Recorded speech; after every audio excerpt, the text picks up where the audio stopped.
তো এই দেখো, এটা রাধা কৃষ্ণচন্দ্রের বাড়ি, এটা মেন গেট। আর আজকে একাদশী, আজকে এখানে 12টা জায়গা থেকে 12 রকম ঠাকুর আসবে। তো ঠাকুর আসা শুরু হয়ে গেছে।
এই দেখো গোপীনাথও এই বারোদলে আসবে। বন্ধুরা, তোমরা দেখতেই পেলে রাজা কৃষ্ণচন্দ্রের বাড়িতে ঠাকুর আসা শুরু করেছে।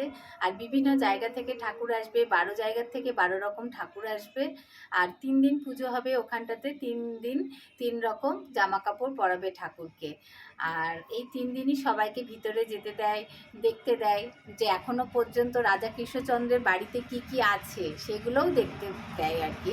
তো এই 3 দিনের পরে আর ভিতরে যেতে দেবে না। মেলা থাকে 1 মাস, সবাই মেলাতে ঘুরতে পারে, পাশে মাঠ আছে সেখানটাতে মেলাতে ঘুরতে দেয়।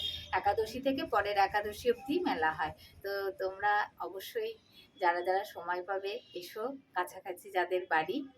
আর অবশ্যই তোমাদেরকে একটা ভিডিও আমি অবশ্যই দেখাবো, যতটুকুনি পারবো চেষ্টা করব তোমাদেরকে দেখানোর যে ভিতরটাতে কি আছে এখনো পর্যন্ত। তো চলো সঙ্গে থাকো। আজকে ভিডিওটা এখানেই শেষ করছি।